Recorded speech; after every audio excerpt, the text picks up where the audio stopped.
ये बात जानकर आपको और भी हैरानी होगी कि कांग्रेस पार्टी की जिस बैठक में यह फैसला हुआ कि पूर्व प्रधानमंत्री डॉक्टर मनमोहन सिंह को कोई भी फैसला लेने से पहले अब कांग्रेस के अध्यक्ष सोनिया गांधी से अनुमति लेनी होगी, उस बैठक में सोनिया गांधी के अलावा प्रणब मुखर्जी, अहमद पटेल और ए.के. एंटनी भी शामिल थे। और तब प्रणब मुखर्जी अकेले ऐसे नेता थे जिन्होंने इसका विरोध किया और कहा कि हम देश के प्रधानमंत्री को कांग्रेस के अध्यक्ष से पूछकर फैसला लेने के लिए बाध्य नहीं कर सकते, क्योंकि यह नैतिक और संवैधानिक दोनों रूप से गलत होगा। इस पुस्तक के पेज नंबर 180 पर यह बात लिखी है और वो आज देश को जरूर जाननी चाहिए, वो भी मैं आपको बताता हूं। तो देखिए, इसमें लिखा है कि एक समय ऐसा आया जब प्रधानमंत्री की शक्तियों को कम करने को लेकर कांग्रेस पार्टी में एक बैठक हुई और इसमें स्वर्गीय अहमद पटेल के बारे में लिखा है कि Ahmed Patel went to the extent of wanting to curb the powers of the prime minister by ensuring pre consultation with the Congress president. यानी अहमद पटेल का कहना था कि अब से प्रधानमंत्री खुद कोई फैसला नहीं ले पाएंगे और हर बड़े फैसले से पहले उन्हें कांग्रेस अध्यक्ष सोनिया गांधी से अनुमति लेनी पड़ेगी और उस फैसले के बारे में डिस्कशन, कंसल्टेशन करना पड़ेगा। और फिर लिखा है कि Pranab Mukherjee strongly opposed both the suggestions. और मैंने ये कहा, इसमें लिखा है कि ये देश के लिए ठीक नहीं होगा। द गवर्नमेंट, इसमें लिखा है, is headed by the Congress, और जो पार्लियामेंट है, आप पार्लियामेंट और सरकार के महत्व को कम नहीं कर सकते। लेकिन यह बात हुई है कि कांग्रेस अध्यक्ष से पूछकर प्रधानमंत्री फैसले लेंगे। इसी पुस्तक में एक और घटनाक्रम का जिक्र है जब वर्ष 2004 में सोनिया गांधी ने यूपीए सरकार में प्रधानमंत्री बनने से इनकार कर दिया था और इसके बाद शर्मिष्ठा मुखर्जी ने प्रणब मुखर्जी को फोन करके पूछा कि क्या उन्हें पार्टी अब नया प्रधानमंत्री बनाएगी। आप याद कीजिए, ज्यादातर लोगों ने यही सोचा था कि सोनिया गांधी अगर पीएम नहीं बनेंगी तो प्रणब मुखर्जी को बनाया जाएगा, सबसे वरिष्ठ वही है। लेकिन इस पर प्रणब मुखर्जी ने अपनी बेटी से कहा कि सोनिया गांधी उन्हें कभी प्रधानमंत्री नहीं बनाएंगी। अब आप ये देखिए कि प्रणब मुखर्जी प्रधानमंत्री नरेंद्र मोदी के बारे में क्या सोचते हैं, यह भी उसमें लिखा है। तो यह बात स्पष्ट हो गई कि प्रणब मुखर्जी पहले दिन से जानते थे कि सोनिया गांधी उन्हें प्रधानमंत्री नहीं बनाएंगी और इसलिए उन्हें कोई उम्मीद भी नहीं थी, एक्सपेक्टेशंस भी नहीं थी। और उन्होंने ये कहा कि जब मेरी एक्सपेक्टेशन ही नहीं है तो मुझे दुख भी नहीं होगा इस बात का, इसलिए मैंने ये सोचकर ही नहीं रखा कि मेरे साथ कभी ऐसा होगा। इस पुस्तक के मुताबिक प्रणब मुखर्जी ने एक बार कहा कि वो प्रधानमंत्री मोदी में 4 विशेष बातें देखते हैं। पहला, वो अपने विचारों को लेकर बिल्कुल स्पष्ट हैं और उनके अंदर शासन चलाने की शानदार कला है। दूसरा, प्रधानमंत्री मोदी लोगों की नब्ज को, जनता की नब्ज को बहुत अच्छी तरह से समझते हैं। तीसरा, मोदी सीखना चाहते हैं और कभी ये नहीं दिखाते कि उन्हें सब पता है, उन्हें सब आता है। चौथा, आरएसएस से होने के नाते वो एक सच्चे देशभक्त और राष्ट्रवादी हैं। ऐसा कहना था प्रणब मुखर्जी का प्रधानमंत्री मोदी के बारे में। इस पुस्तक में प्रधानमंत्री को लेकर और भी कई बातें लिखी हैं और वो मैं आपको एक एक करके अभी बताता हूं। He has clarity in his thoughts, ये मैंने आपको बताया। He feels the pulse of the people very strongly. He wants to learn and does not pretend that he is Mr. Know-all. As a hardcore RSS man, he is fiercely patriotic and nationalist. ऐसा उसमें लिखा है। और एक जगह उन्होंने कहा कि Narendra Modi is the only prime minister after Indira Gandhi who has the ability to feel the pulse of the people so acutely and accurately. यानी इंदिरा गांधी के बाद वो पहले प्रधानमंत्री हैं जो जनता की नब्ज को इतने अच्छी तरह से समझते हैं। और जब उन्हें पहली बार ये पता चला कि प्रधानमंत्री मोदी प्रधानमंत्री बनने के बाद अपनी दिवाली सियाचिन में भारतीय सेना के जवानों के साथ मनाएंगे, तो उन्होंने कहा वो इस फैसले से बहुत प्रभावित हुए और उन्हें यह फैसला बहुत अच्छा लगा।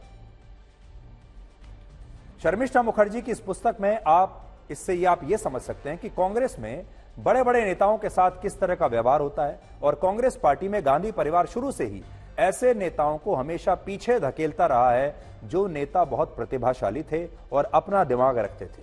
और ये बात हम क्यों कह रहे हैं आपको आगे बताएंगे, लेकिन यहां पर प्रणब मुखर्जी ने एक बात और प्रधानमंत्री मोदी के बारे में कही और यह कहा कि प्रधानमंत्री मोदी जब भी मुझसे मिलते थे वो हमेशा मेरे पैर छूते थे। वो ये कहते हैं कि मेरा उनके साथ हमेशा से एक बड़ा स्पेशल रिश्ता रहा है और कहने को तो हम अलग अलग पार्टी में थे, हमारी विचारधाराएं बिल्कुल अलग थीं और मैं कई बातों पर प्रधानमंत्री मोदी से सहमत भी नहीं होता था, पर वो हमेशा जब वो प्रधानमंत्री नहीं बने थे और जब प्रणब मुखर्जी राष्ट्रपति नहीं बने थे तब से ही उनके जो संबंध थे वो बड़े मधुर थे और प्रधानमंत्री मोदी जब भी उनको मिलते थे तो उनके पैर छूकर आशीर्वाद लेते थे।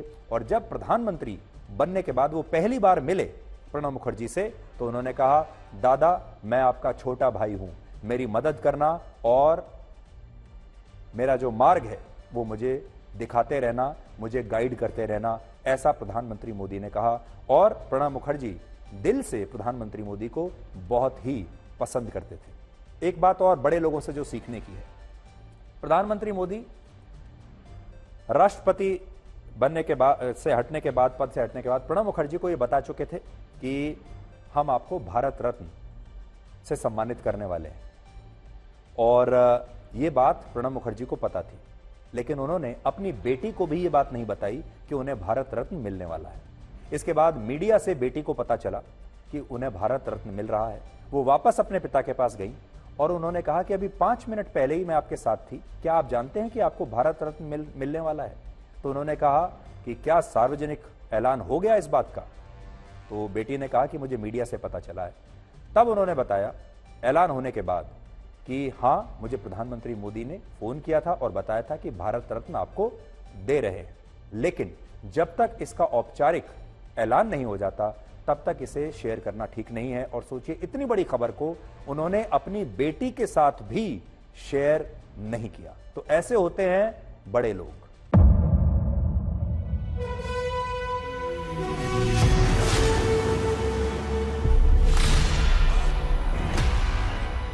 मुद्दों का मैदान, बहुत खराब होगा, जिम्मेदारी लेंगे तर्कों पर घमासान। क्या बताना चाहते हैं इस देश को? किससे किसकी ठनी, न्याय की नीति नहीं बनती है। किसने दी किसे पटखनी। क्या सच है जिसको छिपाने की कोशिश? खबरों की दुनिया का सबसे बड़ा अखाड़ा दंगल देखे मेरे यानी चित्रा त्रिपाठी के साथ रोज शाम 5 बजे सिर्फ आज तक पर। ना पक्ष ना विपक्ष, ना लेफ्ट ना राइट, ना मिर्च ना मसाला, खबरों का बोलबाला, निडर निर्भीक सबसे सटीक स्पेशल रिपोर्ट सिर्फ आज तक पर। एयर रेड के ये सायरन समय समय पर आपको सुनाई देते। शौर्य की, भारत और चीन के बीच साहस की, सभी बाढ़ग्रस्त इलाकों का हवाई सर्वेक्षण किया है। सरोकार की, गाजीपुर में किसान से बातचीत करें। संघर्ष की, कश्मीर को आगे बढ़ना होगा। संयम की, भावनाएं भड़की या दंगे भड़काए गए। सवालों की, जनता के लिए, जनता के द्वारा, जनता की दस्तक। श्वेता सिंह के साथ सिर्फ आज तक पर।